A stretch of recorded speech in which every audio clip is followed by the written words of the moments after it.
வணக்கங்க. இன்னைக்கு நாம என்ன பண்ண போறோம் அப்படின்னா கேப்சிகம் கிரேவி. வாங்க எப்படி செய்யறதுன்னு பார்க்கலாம். அதுக்கு ஒரே ஒரு கேப்சிகம்ங்க கட் பண்ணி நம்ம இப்போ ஆயிலில் போட்டு ஃப்ரை பண்ணிட்டு இருக்கோம். லைட்டாக தான், ரொம்ப ஆயில் சேர்க்க வேண்டாம். லைட்டாக போட்டு அதை ஒரு ஃப்ரை பண்ணிக்கிறோங்க. கேப்சிகம் எப்படி ஃப்ரை பண்ணமோ அதே மாதிரி ஒரே ஒரு பெரிய ஆனியனை இந்த மாதிரி கியூபாக கட் பண்ணிட்டு இதையுமே நம்ம எண்ணெயில் ஃப்ரை பண்ணி எடுத்து வச்சிருக்கோங்க. அப்புறம் ஒரு பெரிய வெங்காயங்க இந்த மாதிரி நீல வாக்கில் ரெண்டு பெரிய வெங்காயம் கட் பண்ணி எடுத்து வச்சுக்கோங்க. அடுத்து 2 தக்காளி, பெரிய தக்காளி சைஸ் 2 தக்காளி எடுத்து வச்சுக்கோங்க. இஞ்சி, பூண்டு, ஒரு பச்சை மிளகாய் இதெல்லாம் எடுத்து வச்சுக்கோங்க. அடுத்து நம்ம இதை தான் ஃப்ரை பண்ண போகிறோங்க. ஓரளவு நல்லா பாருங்கள், நல்லாவே வணங்கிடுச்சு. அவ்வளோதாங்க.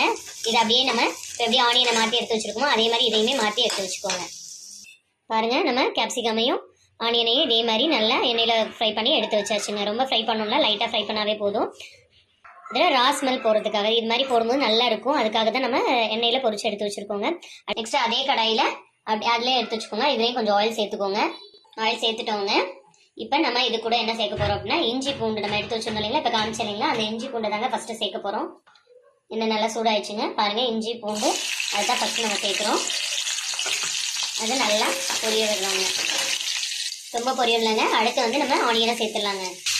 ஆனியனை சேர்த்தாச்சுங்க. இப்போ நம்ம ஆனியனை சேர்த்துட்டோங்க. ஆனியனுமே ரொம்ப வணக்கணும்னு அவசியம் இல்லைங்க, லைட்டாகவே வணங்கினா போதும். ஆனியன் சேர்த்துட்டோங்க. ஆனியன் சேர்த்ததுக்கப்புறம் நல்லா ஃப்ரை பண்ணிக்கலாங்க. ரொம்ப ஃப்ரை ஆகணும்னு அவசியம் இல்லை, இன்னும் நம்ம இதை மிக்ஸி ஜாரில் தான் அரைக்க போகிறோம். அதனால கொஞ்சம் லைட்டாக ஃப்ரை ஆனால் போதுங்க. இப்போ பச்சை மிளகாயும் நம்ம சேர்த்துடலாங்க. ஒரு பச்சை மிளகாய் எடுத்து வச்சுக்கோங்க, அதையுமே நம்ம சேர்த்துக்கலாங்க.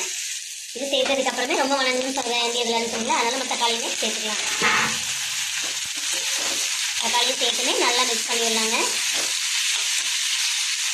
இதுக்கு தேவையான உப்பு தாங்க சேர்க்குறோம். தக்காளி வெங்காயத்துக்கு தேவையான உப்பு மட்டும்தான் சேர்க்குறோம். இப்போ நம்ம இது கூட லைட்டாக புதினா, மல்லித்தலை, கருவேப்பிலைங்க மூணுமே லைட்டாக, ரொம்ப சேர்க்கலாங்க. இப்போ லைட்டாக தான் சேர்த்துருக்கோம். அவ்வளோதாங்க. ரொம்ப வணங்கணும்னு அவசியம் இல்லைன்னு சொன்னீங்கன்னா நீங்கள் சேர்த்து கூட ஆஃப் பண்ணிக்கலாம். நம்ம இதை மிக்ஸி ஜாரில் மாற்றி அரைக்கிறது தாங்க. ஓரளவு வணங்கினாவே போதும். அவ்வளோதாங்க. ஆஃப் பண்ணியாச்சுங்க. ஆஃப் பண்ணிட்டோம். நம்ம இந்த சேர்ந்து அவ்வளோதாங்க. இதை நம்ம ஆற ஊற்றி மிக்ஸி ஜாரில் சேர்த்துக்கலாங்க.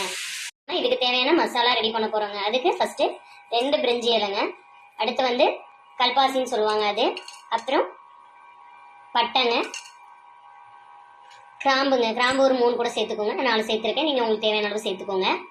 அப்புறம் இது கூடவே சோம்பு ஓரளவு சேர்த்துக்கோங்க. சோம்பு கூட 3 வரமிளகாங்க, அப்புறம் வரமல்லின்னு சொல்லுவாங்க, அதாவது தனியா அந்த மல்லியும் அதையுமே சேர்த்து மிக்ஸ் பண்ணி வறுக்க வேண்டியதாங்க. வெறும் கடாயில் தான் வறுக்கணும். இதுக்கு எண்ணெயோ எதுவுமே சேர்க்க தேவையில்லைங்க. இது அப்படியே வறுத்தா போதுங்க. அப்புறம் கொஞ்சம் மிளகுங்க, காரத்துக்கு தகுந்த அளவு. நம்ம பெப்பர் வேறு எதுவும் சேர்க்க மாட்டோம், அவ்வளோதாங்க. இதை அப்படியே நல்லா அதிலே நல்லா வறுத்து எடுத்துருங்க. சிம்லேயே வச்சுக்கோங்க. ஃபுல்லாக இது பண்ண விட வேண்டாம், வேணால் கருகி போயிடும். கருக விடக்கூடாதுங்க. இந்த அளவுக்கு இது பண்ணால் போதும். சிம்லேயே வச்சு வணக்குங்க. தனியெல்லாம் நல்லாவே வறுபடணுங்க, அப்போ தான் அந்த ரா ஸ்மெல் இருக்காது. அதனால் கொஞ்சமே நல்லா வறுக விடுங்க.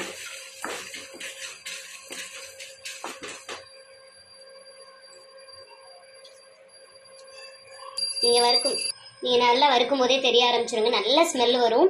சூப்பராக அந்த மல்லியோட ஸ்மெல் வந்து அவ்வளோ மனமாக இருக்குங்க. வீடே நல்லா மணக்குங்க. மசாலாலாம் நல்லா வறுபடும் போதே அந்த ஸ்மெல்லாம் வருங்க.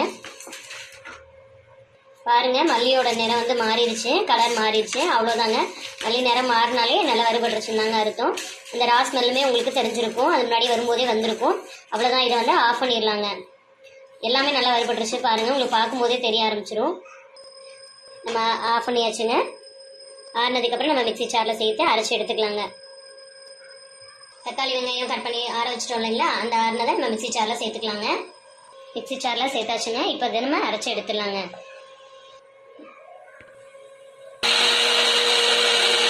பாருங்க, நம்ம அரைச்சி எடுத்துட்டோம். ரொம்ப நைஸாக அரைக்கணும் அவசியம் இல்லைங்க. இந்த மாதிரி கொரகொரப்பாக இருந்தால் போதுங்க. கொரகொரப்பாக அரைச்சி எடுத்துக்கிட்டிங்கன்னா கிரேவிக்கு நல்லா இருக்குங்க. மசாலாவுமே நல்லா ஆறிடுச்சுங்க. இப்போ இதை நம்ம மிக்ஸி ஜாரில் சேர்த்து இதையுமே அரைச்சி எடுத்துடலாங்க. Mixie jar போட்டாச்சுங்க. இதை நம்ம இப்போ அரைச்சி எடுத்துக்கலாங்க. இந்த மசாலாவை நம்ம ஸ்டோர் பண்ணியும் வச்சுக்கலாங்க. நீங்கள் எக்ஸ்ட்ரா வேணாலும் அதுக்கு தகுந்த மாதிரி நீங்கள் ஆட் பண்ணிக்கோங்க. பாருங்கள், இந்த ஸ்டேஜுக்கு அரைச்சி எடுத்துக்கோங்க. ரொம்ப நம்ம நைஸாக அரைக்கல, நமக்கு தேவையான இந்த அளவுக்கு போதுங்க. ரொம்ப நைஸாக அரைக்கணும்னு இல்லை, உங்களுக்கு வேணால் நீங்கள் நைஸாக அரைச்சிக்கோங்க.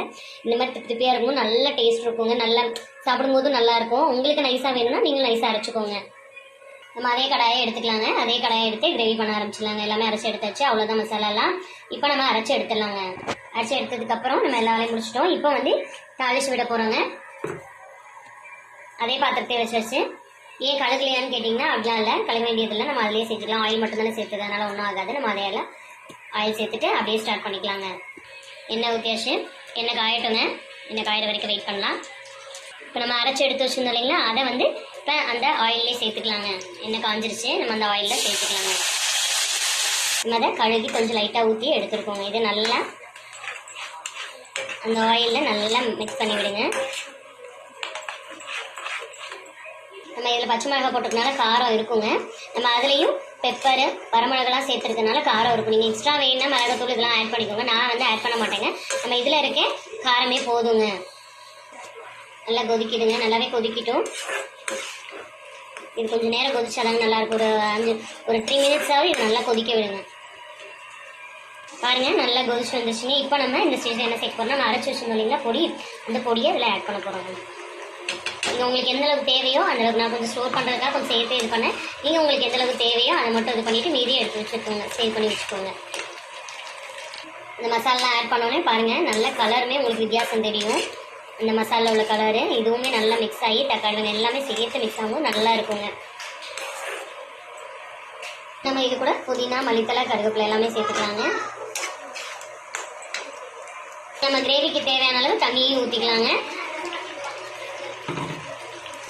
கிரேவிக்கு தேவையான அளவு தண்ணி ஊற்றிட்டோங்க. இப்போ இதையுமே நல்லா கொதிக்க விட்டுலாங்க. நல்லா மிக்ஸ் பண்ணிவிட்டு நம்ம இதுக்கு தேவையான உப்பையும் பார்த்துக்கோங்க, செக் பண்ணிக்கலாங்க. உப்பு செக் பண்ணிவிட்டு போட்டுக்கோங்க.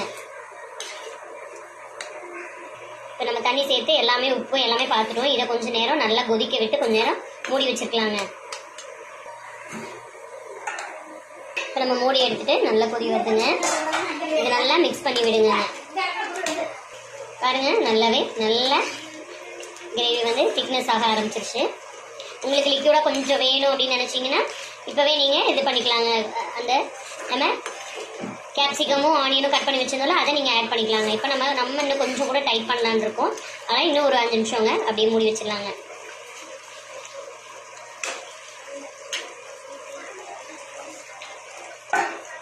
நம்ம தேவையான அளவுக்கு நல்லாவே டைட் ஆயிடுச்சுங்க. போதுங்க. இப்போ நம்ம இந்த ஸ்டேஜில் என்ன பண்ண போகிறோம் அப்படின்னா, நம்ம எடுத்து வச்சுருந்தோம் இல்லைங்களா கேப்சிகமும் ஆனியனும், அதையுமே நம்ம சேர்த்துக்க போகிறோங்க. பாருங்கள், நல்லாவே நல்லா செம்மையாக இருக்குது, பார்க்கவே செம்ம கலர்ஃபுல்லாக இருக்குது. நம்ம சேர்த்துட்டு ஒரு கரெக்டாக ஒரு நிமிஷங்க அந்த வெங்காயமும் அந்த கேப்சிகமும் நல்லாவே என்ன பண்ணணும், இந்த கிரேவியோட நல்லா மிக்ஸ் ஆகுற வரைக்குமே ஒரு கரெக்டாக ஒரு நிமிஷங்க நம்ம மூடி போட்டு மூடிட்டு அதை அப்படியே ஆஃப் பண்ண வேண்டியதாங்க. கேப்சிகம் வேகிற அளவுக்கு நீங்கள் வேக வைக்கணும்னா கூட வேக வச்சுக்கோங்க. நமக்கு ஒரு நிமிஷம் போதும். நம்ம கொஞ்சம் க்ரன்ச்சியாக இருந்தால் சாப்பிட சூப்பராக இருக்குங்க. பாருங்கள், பார்க்கவே அப்படியே நல்லா எச்சி ஊறுதுங்க.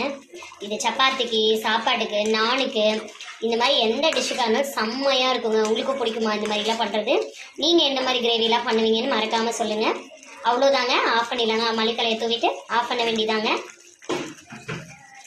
அவ்வளோதாங்க, மல்லித்தலை தூவிட்டு ஆஃப் பண்ணி வேண்டியதாங்க. ஆஃப் பண்ணியாச்சு.